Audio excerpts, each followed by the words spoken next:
Et salut à toutes et à tous, c'est bien c'est Pierre, aujourd'hui on se retrouve pour une toute nouvelle vidéo.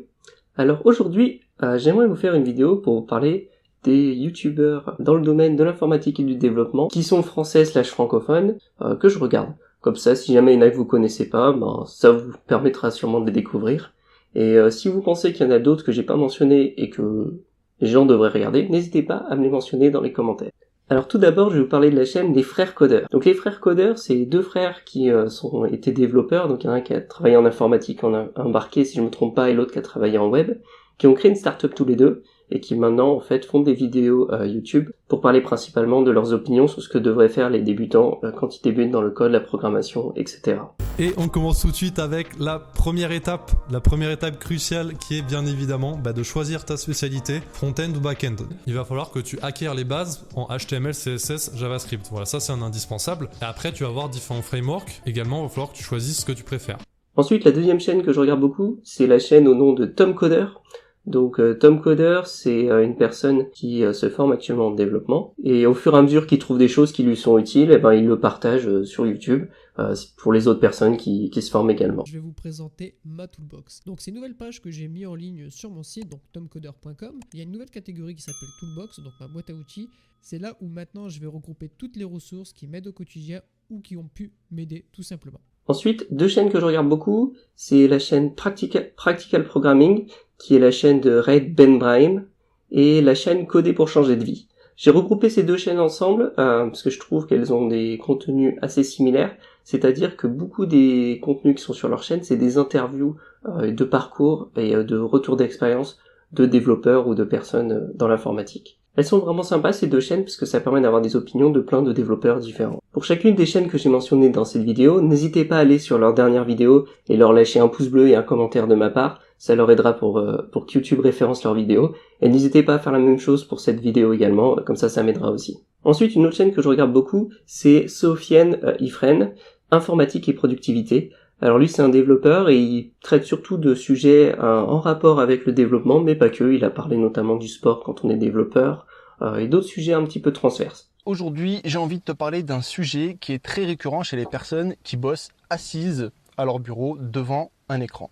Ce qui est mon cas depuis quelques années maintenant, mais ça ne l'était pas avant. Moi avant, j'étais quelqu'un qui faisait énormément de sport, puisque c'est du sport dont on va parler. Ensuite, je regarde aussi Captain Dev, qui lui est un développeur qui est très expérimenté, et qui du coup a décrit son parcours dans quelques-unes de ses vidéos, et qui pareil, un peu similairement à ce que fait les frères codeurs, il poste des vidéos à destination des débutants pour leur indiquer ce qu'ils devraient faire quand ils débutent dans la programmation. Donc voilà, après ces années en tant que salarié, je me suis lancé dans une nouvelle aventure qui est celle de produire du contenu sur YouTube, d'essayer de partager ce que j'ai appris au fil de mes expériences et d'apprendre aux gens via des formations. Ensuite, je regarde aussi la chaîne de Mike Coder Nomad, qui lui poste des vidéos surtout en rapport avec le freelancing et le mindset de développeur. Ça doit être bien les deux thèmes principaux qu'il aborde sur sa chaîne, mais il aborde d'autres choses aussi, parce que ça fait un petit moment qu'il fait des vidéos.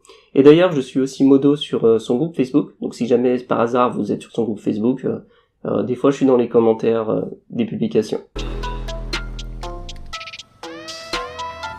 La deuxième raison pour laquelle tu risques de ne pas être développeur, c'est de penser de manière trop académique. Je me souviens, il y a longtemps, j'avais un collègue qui était postier, je crois, quand j'ai commencé. Il était postier, donc il travaillait à la poste. Ça l'a saoulé, puis finalement, il a rejoint une formation pour devenir développeur sur quelques mois, 2-3 mois. C'était avec des bases HTML, tout ça. Et je lui avais posé la question, je lui ai dit, ok, très bien, ça a l'air intéressant ce que tu fais, alors tu as commencé à coder quoi ? Et là, il me dit, non, j'ai pas encore commencé à coder, puisque je dois d'abord apprendre à coder, et ensuite je coderai. Ça, c'est une manière très académique, c'est un peu comme ce qu'on nous apprend à l'école finalement.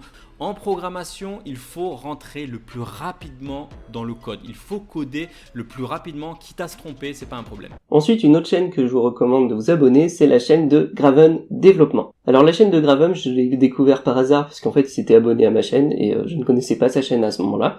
Donc je suis allé découvrir sa chaîne, et ce que propose Graven, c'est que lui, il propose des tutoriels principalement à destination des débutants en code, donc il vous prend de 0 à un niveau où vous allez pouvoir produire quelque chose qui fonctionne. Et ce qui est pas mal, c'est que sa chaîne traite pas mal de thèmes différents, elle traite du développement web, elle traite du game dev, elle traite du développement de bots Discord et plugins Minecraft, Il y a quand même pas mal de choses différentes sur sa chaîne, donc je vous conseille d'aller jeter un œil si vous êtes intéressé par ce genre de choses. Et d'ailleurs, Graven a un Discord, je suis aussi actif dessus, donc n'hésitez pas à aller faire coucou sur le Discord de Graven, souvent vous m'y verrez. Et donc aujourd'hui, nous allons nous retrouver pour un défi que j'aimerais vous lancer sur la chaîne.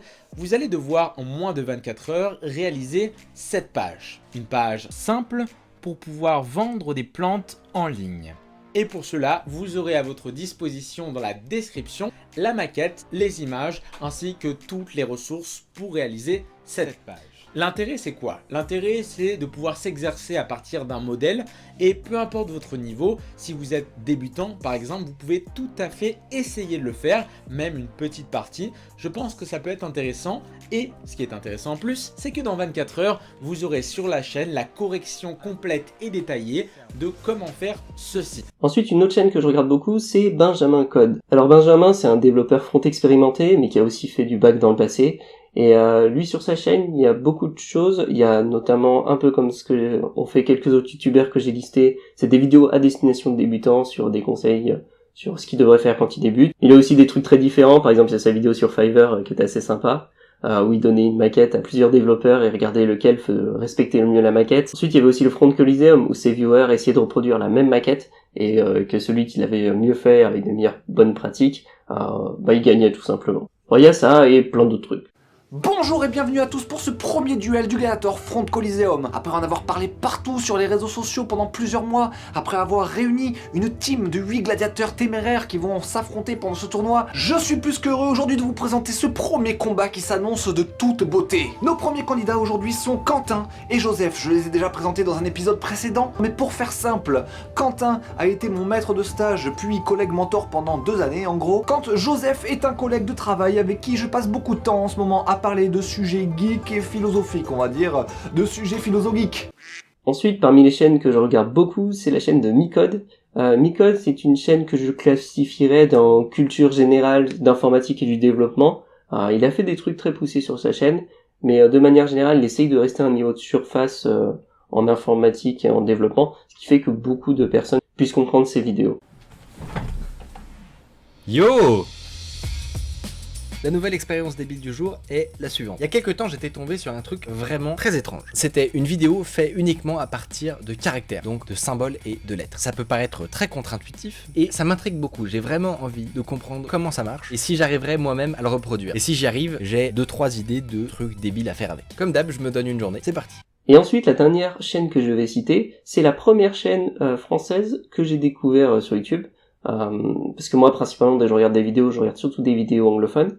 Et la première chaîne que j'ai découvert sur YouTube, c'est la chaîne de GraphiCart.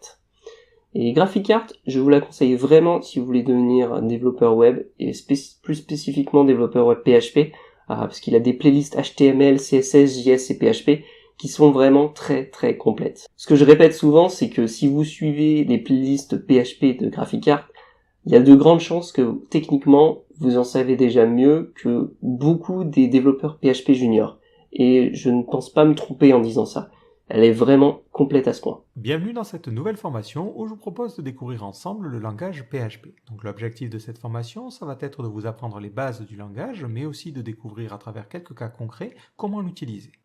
Donc il y a 2 prérequis. Le premier, c'est évidemment d'être à l'aise déjà avec l'HTML, parce que notre but avec PHP va être de générer des pages dynamiques en HTML. Donc si vous n'êtes pas à l'aise avec ça, ça va être un petit peu difficile.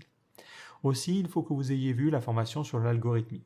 Je dirais pas que ça soit nécessaire, mais lorsqu'on va parler des structures, par exemple les conditions, les boucles, si vous les avez déjà vues en algorithmie, ça va vous permettre de les acquérir beaucoup plus rapidement. Donc c'est mieux de les connaître à l'avance. Bon voilà, c'est tout pour moi.